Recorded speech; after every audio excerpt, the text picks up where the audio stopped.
Hello दोस्तों, स्वागत है आपका अपने यूट्यूब चैनल पे। आज हम लोग एशियन हिस्ट्री के कुछ इम्पोर्टेंट टॉपिक पर डिस्कस करने वाले हैं। नंबर 1, हड़प्पा सभ्यता का सर्वाधिक मान्यता काल है 28 ईसा पूर्व से 2000 ईसा पूर्व, 2500 ईसा पूर्व से 1750 ईसा पूर्व, 3500 ईसा पूर्व से 1800 ईसा पूर्व, या फिर निश्चित नहीं हो सकता।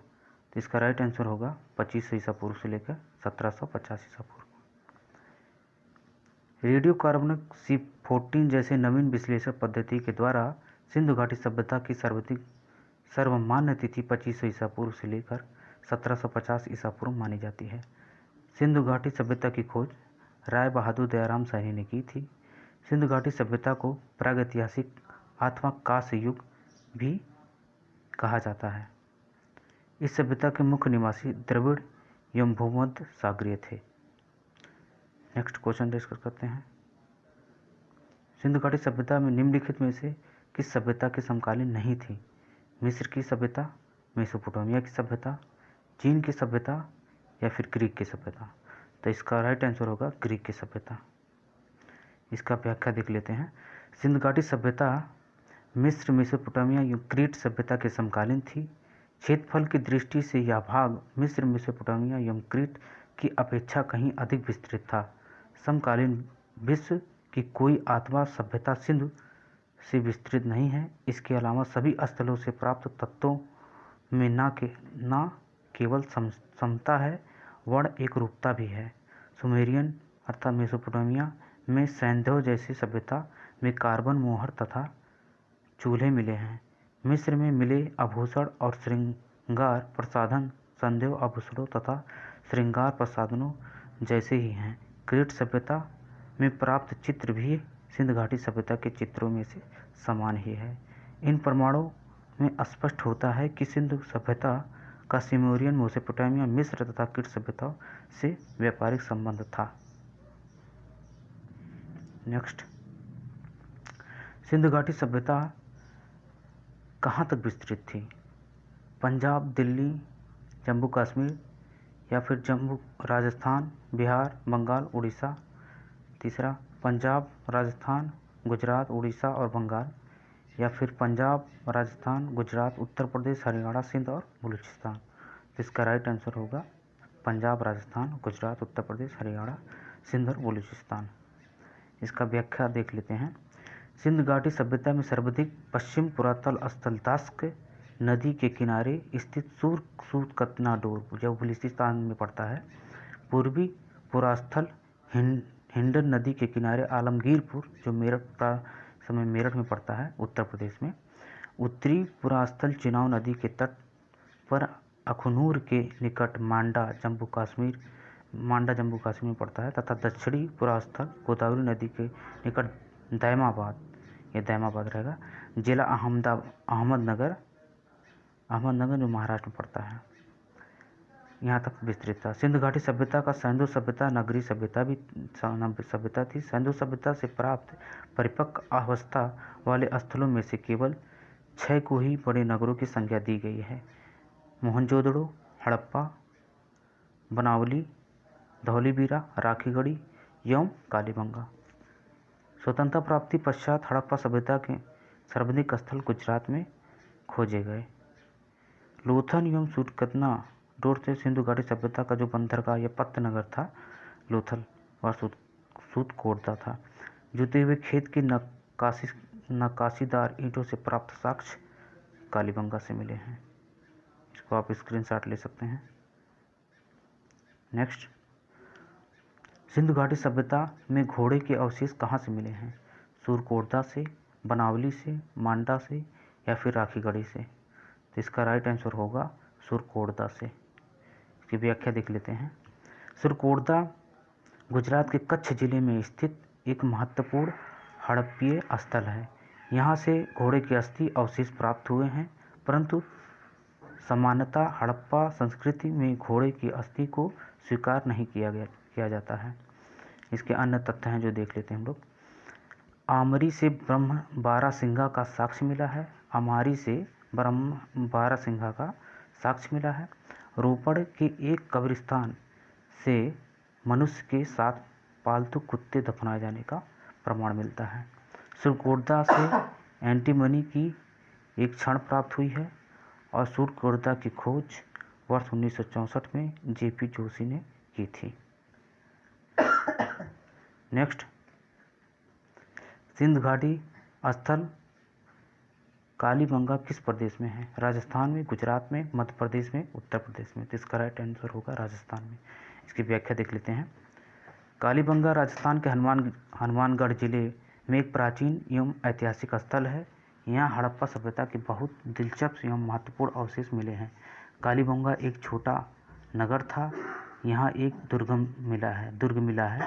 प्राचीन ध्वस्ती और सरस्वती नदी घाटी, वर्तमान में घग्गर नदी का क्षेत्र में सैंधव सभ्यता से ही प्राचीन कालीबंगा सभ्यता में फलवित और पुष्पित हुई। कालीबंगा 4000 ईसा पूर्व से भी अधिक प्राचीन मानी जाती है। सर्वप्रथम 1952 में अमलानंद घोष ने इसकी खोज की। बीके थापर व बीबी लाल ने 1961 से 1969 में यहाँ उत्खनन का कार्य किया। नेक्स्ट देख लेते हैं। निम्नलिखित में से किस पदार्थ का उपयोग हड़प्पा काल की मुद्राओं के निर्माण में मुख्य रूप से किया गया था?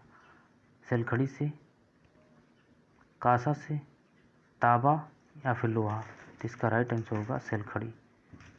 इसकी व्याख्या देख लेते हैं। हड़प्पा काल की मोहरें मुख्यतः वर्गाकार थी और सेलखड़ी की बनी होती थी। मोहरों में सर्वाधिक संख्या में एक श्रृंगी पशु की आकृति मिली है। मोहनजोदड़ो में एक कांस्य नर्तकी की मूर्ति भी मिली है। सिंधु प्रदेश में भारी संख्या में आग में पकी हुई मिट्टी की मूर्तिकाएं या इसे टेराकोटा भी कहते हैं, प्राप्त हुई हैं। नेक्स्ट, हड़प्पा सभ्यता किस युग की थी? कांस्य युग, नवपाषाण युग, पुरापाषाण युग या फिर लौह युग? तो इसका राइट आंसर होगा कांस्य युग। व्याख्या देख लेते हैं इसका। सिंधु सभ्यता को उसकी लिपि के ना पढ़ने जा सकने के कारण आद्य ऐतिहासिक काल के अंतर्गत स्थान दिया गया है। तृतीय कांस्य काल की ताम्र पाषाणिक सभ्यता रेडियो कार्बन विश्लेषण के आधार पर 2500 ईसा पूर्व में विद्यमान मानी जाती हैं, किंतु यह सभ्यता अपने उत्कृष्ट काल पर 2350 से 1750 ईसा पूर्व अर्थात 500 वर्ष तक रही। नेक्स्ट, सिंधु घाटी सभ्यता के लोगों का मुख्य व्यवसाय क्या था? व्यापार करना था, पशुपालन करना था, शिकार करना था या फिर कृषि करना था? तो इसका राइट आंसर होगा कृषि। इसकी व्याख्या देख लेते हैं। सिंधु घाटी सभ्यता के लोगों का मुख्य व्यवसाय कृषि था। हड़प्पा सभ्यता में अनेक फसल की खेती होती थी, किंतु गेहूं और जौ प्रमुख थे।